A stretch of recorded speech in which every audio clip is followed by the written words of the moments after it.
They still tell you, if you sit long enough by the cracked mortar under the ogbono tree at the edge of Oakhaven, Ake Ahon, as our grandparents called it, that the first sign was not the withered yam vines or the sour smell of cassava turned to mush overnight, nor the goats that coughed like old men in Hamatan. It was the silence of the birds at dawn, a dawn that woke and found its own voice missing, as if the morning had swallowed a cry and could not bring it back up, and people stood at their doorways listening to the absence and feeling a small hand around the throat of the village, squeezing carefully as a warning, as a promise.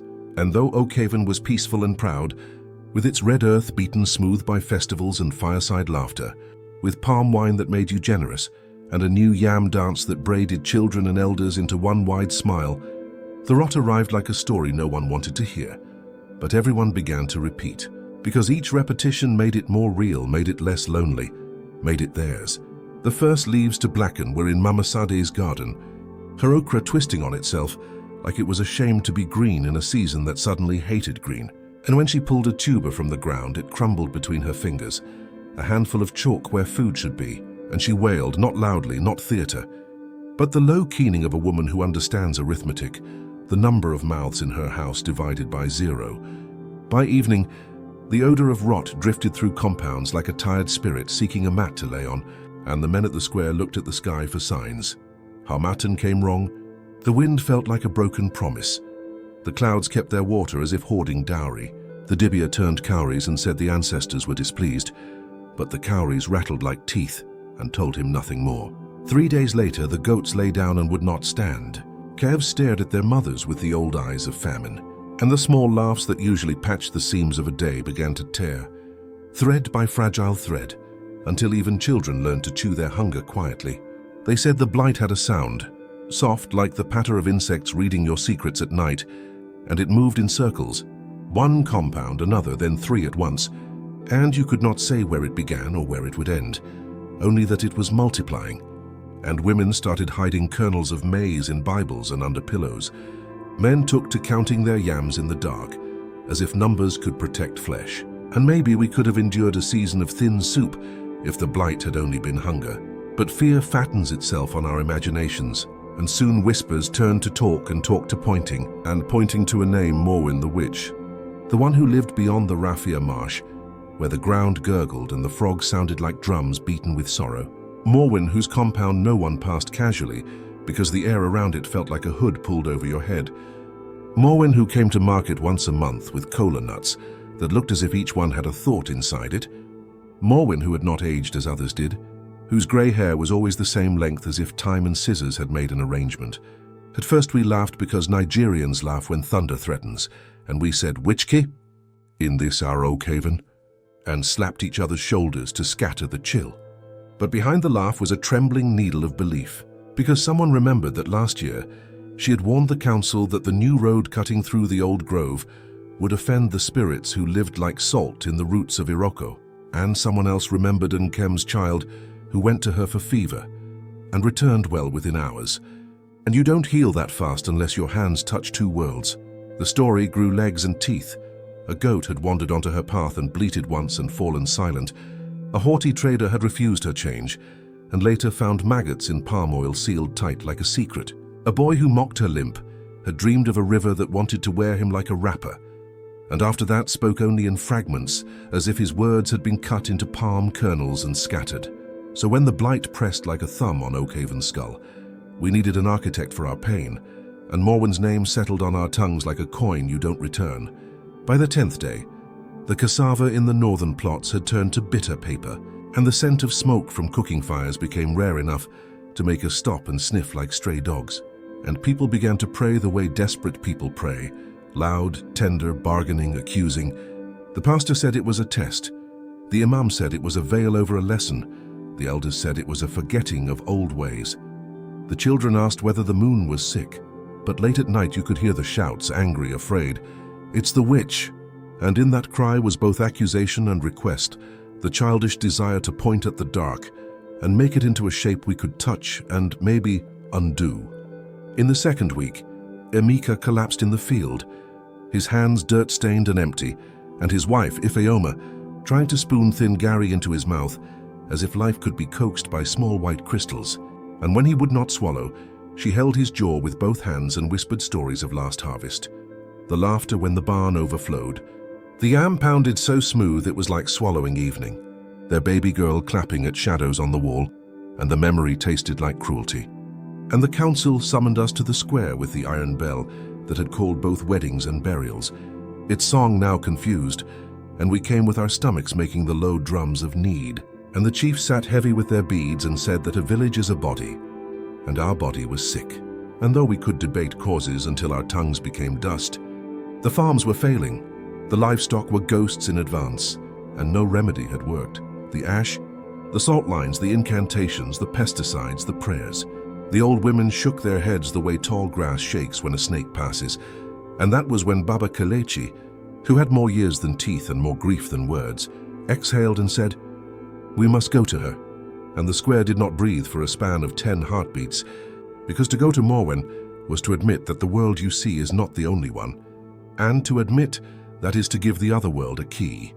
But hunger is a locksmith and fear is a bribe, and by the time the moon rose like a coin you could not spend, the decision had begun to take the shape of footsteps toward the marsh. And somewhere behind the raffia, the frogs drummed as if practicing for a procession none of us had yet agreed to join, and the blight lay over Oakhaven like a second sky, dark, low, and watching. We say we decided, but decisions like that are not straight roads. They are footpaths braided by arguments, tears, pride, and the slow erosion of the impossible. And so it was a council meeting that began with shouting. Chief Ofo insisting we had abandoned the sacred grove for an expressway, and now were paying tolls to unseen gatekeepers. Pastor Remy rebuking the language of fear, while sweat printed maps under his armpits. Mama Tenny wailing that her twins' bellies had become bowls inside their own bodies, and ended in a hush that felt like a mouth closing on a bitter cola nut, the bitterness both medicine and warning. And when the room had exhausted its air, the legends were laid out like mats. Who is Morwen? Why her wrath? What price does such a woman speak in? Some said she was the grandchild of a woman banished after the war, for healing a soldier with herbs. The church distrusted. Others placed her older than the first zinc roof, older than the German missionaries' clock, that still clicked in the shrine where time is supposed to be a circle, not a blade. They said Morwen had once loved a man from Oakhaven, a hunter whose laughter taught birds new songs. But he betrayed her for a woman who glowed like harmattan noon, and from that betrayal, Morwen learned that love is just another word for hunger with better stories. But beyond gossip was the practical fact that when the river rose wrong and tried to lick away the footbridge, Morwen stood by the bank and whispered, and the current bent its ear. And when the epidemic of cough danced through the children years ago, the last child turned his face back to his mother's breast, after Morwen rubbed his chest with oil that smelled like the inside of rain. Power is a language. You may hate an accent and still understand the meaning. So a small delegation formed, Baba Kelechi, Mama Tenny, Emeka's wife Ifeoma with her grief tucked in like a shirt, Pastor Remy, and Ajoke, who feared everything except being excluded, and they crossed the raffia marsh at dusk with calabashes of cola, a thread of goatskin, and the most important ingredient in any negotiation, the inability to survive otherwise. The path to Morwen's was a ribbon of mud that remembered every foot that had ever dared it, and when they arrived, her compound was smaller than rumor had made it. A square of mud walls with a door painted the color of a bruise, a mat rolled to one side and gourds hanging from eaves like pregnant thoughts. Morwen came out without being called. She did not smile, but neither did she frown, and her eyes were the old brown of river driftwood, worn by long insistence. "So," she said. And it was the kind of word that instantly makes you a child standing before a teacher who knows you copied the answer but does not yet decide your punishment. Baba Kelechi spoke first with honorifics, and the exhausted humility of a man who has counted the grain in the barn and found that numbers are empty bellies in disguise. He spoke of the blight, the rot, the past allegiance between land and hand, and the current divorce. He offered cola and goatskin and the soft currency of apology. We were wrong to cut the grove. We forgot certain fires should not be quenched with rain from foreign roofs. Pastor Remy cleared his throat as if to add a doctrinal fence, but then kept quiet. Morwen lifted the calabash, pushed cola to the back of her mouth like someone choosing a memory to chew, and listened to the frogs play their grief drums. Then she spoke, and even the crickets paused between scrapes. You violated the covenant of ground and name. You built your straight roads through a place where paths are supposed to curve with respect. You mocked the mothers who carry water in their backs and remembered the river as a child. You said their songs were old rope. You starved the grove of its offerings and called it development. Now your barns speak back with emptiness. Do you see? Ifeoma made a sound like a plate cracking and said, "We see," and her voice was a palm opened and turned upward. Morwen nodded slowly, not unkind but not kind. "To lift what has been laid," she said, "the land must be fed with what was denied it. The price for forgetting must be memory written in blood." The sentence moved through the air and sat down among them. The delegation looked at one another with the confused relief of people whose future has at least been given a shape, even if that shape is a blade. A joke who always speaks the thing others only think asked, "What blood?" And Morwen said, "The first harvest of your future," and closed her eyes as if to spare them the sight of the meaning. It took them a long minute to understand that she meant first fruits of firstborns, goats, calves, and the word hovered like a hawk, children. Pastor Remy found his voice then, and it was full of thunder and doctrine. He rejected wickedness in the name of all that is merciful, and Baba Kelechi whispered that this was a test of our spine, and Mama Teni fell to her knees and clasped Morwen's ankles as if gripping a root during a flood. Morwen shook her ankles free gently, the way a grandmother shakes a child who sleeps too deeply, and said, "You came to the river. Rivers take what they are owed. But ask again." Ifeoma, whose hunger had burned her fears into ash, asked again with a steadiness that frightened even Morwen, and the witch added terms that were teeth hidden in soft yam. If the village could not give firstborn blood, it must give something the land would mistake for firstborn. 7 vows broken in public and repaired in private. 7 graves opened and given new names. 7 strangers welcomed and made kin. 7 barns emptied into 1 pot. And one other thing, which she did not yet speak, for power knows to reserve the sting at the tail. The delegation brought the demands home like a basket of scorpions and laid them before the council. There was shouting, and then there was sobbing. And then there were long silences where each person counted what could be counted and found that everything that mattered would be counted wrongly. Some insisted legends had inflated Morwen's mouth and that nothing untangles hunger quicker than grain, so we should pool what we had. Others said our time had tangled itself around a root older than our proverbs and could not be freed by fingers alone. The council debated the impossible until debating itself became a kind of worship. But dawn comes, debate or none, and it found Oakhaven stretched thin and ready to break. In that morning light, the first appeasement was chosen like a bitter herb. Livestock firstborns taken to the marsh. Not children, never children, not while there was breath. We led calves with ropes, goats that fought their ropes, and we sang the old songs about land and sky making a child together. And though the melodies knew our mouths, they did not remember our sincerity, which had been left somewhere along the new road. Morwen received the animals with a look that could have been pity or calculation, and murmured words that made the frogs slow their drums. And we left with our hands empty, and our pockets full of hope bruised into submission. For a day the rot paused as if listening, and we dared to cook again. Dared to promise a second appeasement that would involve vows. Men returning to wives properly, women releasing grudges like birds, neighbors mending fences with palms not machetes, and the air smelled faintly of roasted plantain. But hope is a shy thing in a hunted house, and by the 4th day the blight returned with a new appetite, licking green from stems that had survived the first wave, and 3 barns wept sawdust in the night, as if their wood had learned grief. When we went back to Morwen with our vows and our empty baskets, she nodded at our efforts, but said the land was listening for a louder apology. It wanted something that would make the earth itself carry news to the worms. Graves renamed, so the dead might untie their hurt from the roots. Strangers welcomed so new blood could teach the soil a different language of belonging. Barns emptied into a single pot, so the village would learn to eat as one wide body. And the whispers around the square sharpened. What is the difference between a witch and a mirror? Does she speak or simply reflect what we have done to ourselves? Which answer will fill a pot? The council agreed to the next appeasements, because even skepticism grows thin when a child's ribs become a counting tool. And so we opened graves and gave the dead new names with respect.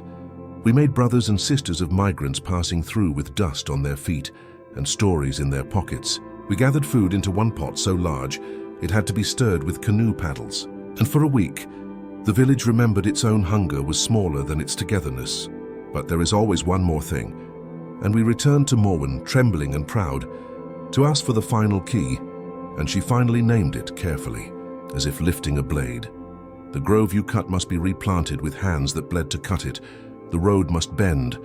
The altar must be rebuilt and fed with a sacrifice that is not a child, and yet shakes the village like the loss of one. "Bring me the symbol of your pride," she said, "the iron bell that calls both weddings and burials. Melt it. Pour it into the soil where the first shovelful of the new bend will break. Let the bell become ground. Let your voice become listening." We went home with that command coiled inside us like a sleeping snake, and the argument that erupted in the square could have boiled Gari without fire. But hunger had its knee on our neck, and fear held our wrists behind our back, and the first sacrifice had already taught us that the unthinkable is just yesterday's unimaginable, learned by today's emptiness. So at sunset we took the iron bell down, and when its last note died in the square, it sounded like a child leaving a house forever. We did the things no village wants to admit it can do. We melted the bell and watched its proud throat run like a river into sand, a circle of men and women standing around a glow that made all faces equal, hollowed, intent, grieving, a communal gaze that felt like a prayer and a confession. We bent the road where it had dared to be straight, and men who had celebrated its speed now guided pickaxes with care, as if carving a letter to an ancestor who had learned to read resentment. We replant the grove, our palms nicked by thorns, our blood falling in shy dots that the soil tasted like old wine. And for a brief string of mornings, the dew on new leaves looked like a blessing carefully spelled. The goats bleated with a curiosity that did not sound like surrender, and mothers boiled yam without counting slices, as if each piece possessed a private mercy. But appeasements breed expectations the way rain breeds frogs. And soon Morwen's demands grew teeth we could not ignore. She did not ask for children. No, but the land's hunger became precise, and we were told to give up the harvest of status, the chieftain's regalia to be buried beneath the replanted iroko, the church's brass cross to be hung for a season in the grove, the imam's carved lectern to be lent to meetings under open sky. Institutions do not like to be equal. Humility is a garment that fits poorly at first, and arguments tightened around necks. It was then we saw our moral erosion, not as a sudden cliff but as a slope. Our feet had been sliding down while we told ourselves we were steady. The young men who had sworn never to steal took small cassava at night because who counts what rot has promised to eat? The women who vowed never to fight in market slapped a girl who pocketed pepper. Not because of the pepper, but because the hunger in the girl's eyes reminded them of their own, and they could not bear it. The council, once a place where voices braided into decisions, became a market of threats delivered with smiles. And in that erosion some cracked first. A joke our fearless tongue announced loudly that Morwen was making fools of us, that the land did not need bells or crosses, that the grove could not know a lectern from a log, that we were trading our dignity for a shadow of hope. She said this in the square where the bell had hung, and the echo of its absence made her words larger. Others tried to resist, not with speeches, but with old stubbornness, the kind of refusal that grows in men who once fought, drought by opening new fields with blistered hands, and a few took machetes toward the marsh to threaten the witch. Yet even as courage swelled, fear whistled its small tune. Emeka, who had fainted in the field, gathered strength like a miser gathers coins, and when his daughter's fever rose, he found himself counting the appeasements like rosary beads, and asking himself which bead he would break to keep her breathing. Ifeoma, who had stared down Morwen like a soldier, now stared at her child and felt her spine become salt, dissolving. Pastor Remy, who had thundered scripture, began to read older texts about Abraham and altars and knives, and the stories bit his fingers. Imam Musa, soft-voiced, began to dream of a river that wanted to wear him, and woke with prayers frayed at the edges. And through it all, Morwen watched with the tired attention of someone who has seen many villages negotiate with their own reflections. When the council asked if we had given enough, she pointed to the grove and said, "It is listening, but you are not finished," and named the last series of demands, which were not items but transformations. The richest must eat last for 7 market days. The poorest must choose the day's work. The road must slow itself with new speed bumps like commas in a run-on sentence. The school must teach a story of the grove alongside arithmetic. The market must set aside a stall where nothing is sold and everything is remembered. And a pond must be dug where the expressway had cut the earth to collect rain and give it back gently. These were not sacrifices we could perform and be done with. They were changes that reached into the spine of Oakhaven and asked it to curve. Some of us embraced the curve as a chance to stand upright in a new way. Others called it an insult, folded like a letter they refused to open. Gossip thickened like ogbono soup. Morwen wants to rule us. The elders want to punish us for being young. The church wants to swallow the grove. The grove wants to swallow the church. The truth, slippery as a catfish, slid between palms, and still the rot persisted at the edges. Not as fierce as before, but stubborn, like a bad habit that waves at you every morning. Fear, having tasted our inner doors, learned the hinges and came and went as it pleased. So when the last harvest began to turn, we told ourselves we would endure anything. And that is the sentence that ruins people. Not the anything that saves the village, but the anything that teaches you to forget who you were meant to be. On the 7th market day, after the rich ate last and the poor chose well, after the lectern had weathered rain in the grove and the cross had hung with ants mapping its shine, after the bell had become soil and the road had sprinkled commas, after children recited a story where trees spoke Yoruba and English without translation, we went to Morwen at dusk and found her sitting with her back against the wall like a woman who had carried a bucket too far. "It is done," Baba Kelechi announced with a pride that made him taller, and Morwen nodded slowly and said something that unstitched our breath. "The curse will lift tonight. Your fields will swell. Your barns will remember their names. But understand this, what you feed grows. You have fed hunger, and you have fed humility. Tomorrow you will wake to discover which one learned your address more carefully. And because we are people who cannot bear suspense, we asked, 'What does that mean?' And she closed her eyes and replied, 'The harvest will not be what you think it is. The land remembers what you put into it. It always gives you back more, not always in the shape you prefer.' Some wanted to argue, some to bless her, some to bind her. But the sky went the color of palm oil, and the frogs beat a roll like a drum major leading a parade. And we left with a bulge of hope pressing against our ribs, and the uneasy knowledge that hope and dread sometimes wear the same cloth. At first light, the fields looked like apologies made flesh. Yam leaves unrolled like new tongues. Cassava stood as if remembering its childhood. Maize lifted its tassels like a choir greeting a long-lost conductor, and the goats capered with a happiness that embarrassed them. Women ululated without deciding to. Men laughed the way boys laugh when they run just to feel their legs, and pots woke to stews they had almost forgotten how to cradle. It felt like rain had written our names on its palms and was patting our heads. We harvested cautiously at first, as if the crops were sleeping children we did not want to wake badly. And when the first tuber came up solid and heavy, Ifeoma hugged it the way she had hugged her baby at birth. A joy ran through Oakhaven like a rumor of money. We harvested and harvested, calling out blessings between sweat and laughter. And for several hours there was no room in our mouths for anything but gratitude. Then small oddities began to accumulate, the way ants accumulate on sweetness. A yam that, when sliced, showed rings that looked like the ridges on a bell's throat. Cassava, whose inner flesh glinted as if it had swallowed a flake of brass. A maize cob arranged not exactly like the old, each kernel a little too neat, as if the field had been taught geometry by a stern hand. We joked because jokes are bandages you apply when you're not sure the cut is deep. But the oddities multiplied. The goats that had quickened after the lifting now refused to be slaughtered for the Thanksgiving feast and stared at us with eyes that seemed to carry sentences. The children who ate the new yam spoke dreams aloud in their sleep, dreams of roads that bend, of bells that grow like roots, of groves that write their stories on the underside of leaves where only ants can read. The barn we built with wood from replanted trees creaked in a language that, if you closed your eyes, sounded like the iron bell's last note repeating itself into the earth. And when we took a portion of the harvest to the market in the next village, the traders touched the yam and withdrew their hands with small gasps, saying it vibrated in the palm like a heartbeat. News came back from those who cooked early. The food nourished. Yes, but it also reminded. Memories rose in people like steam. And some found themselves weeping into their plates. Not from sorrow, not from joy, but from a kind of clarity that hurt. It became clear before the sun crossed noon. What Morwen had meant.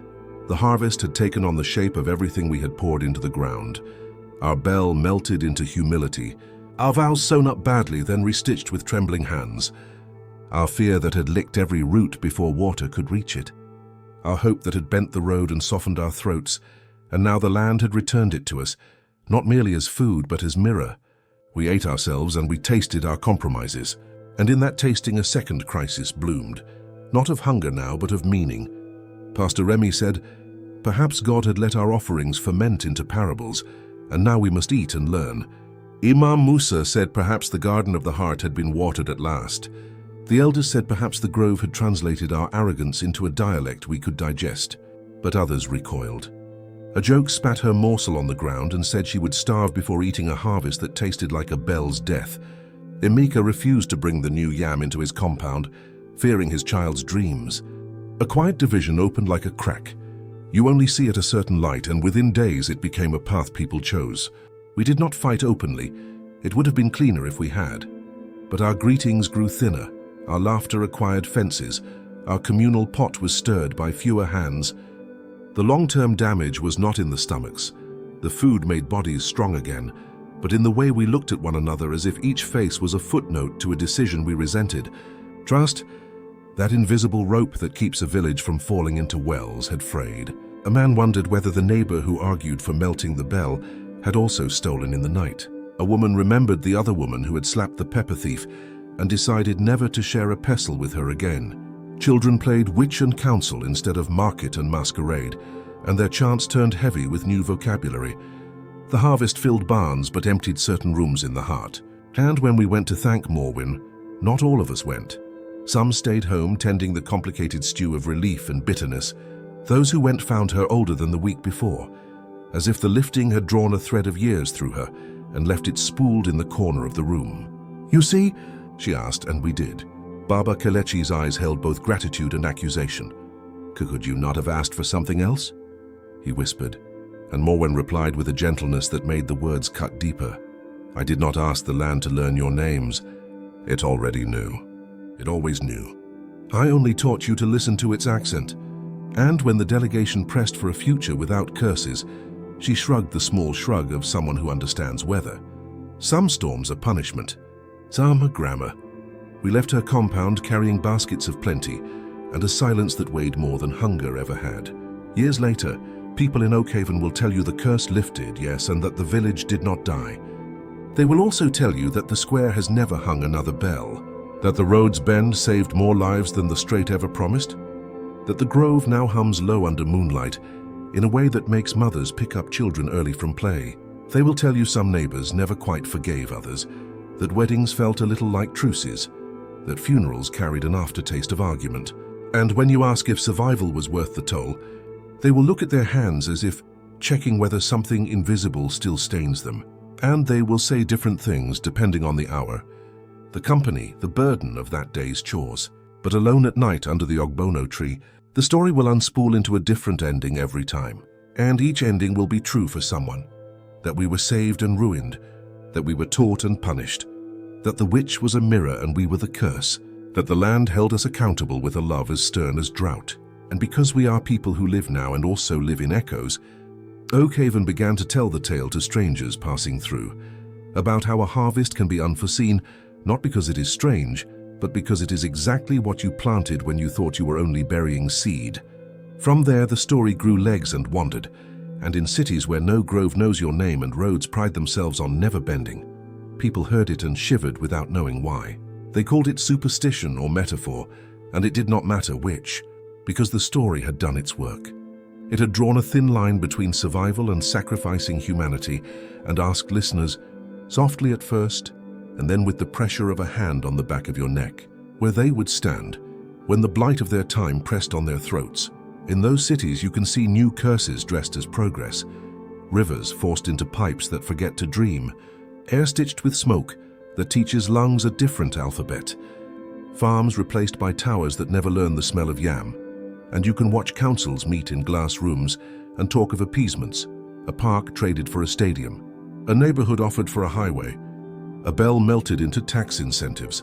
The names change, the grammar remains, and if you listen closely, You will hear under the hum of traffic the soft roll of frogs practicing a procession. Oakhaven's lesson travels. Some harvests are better left ungathered.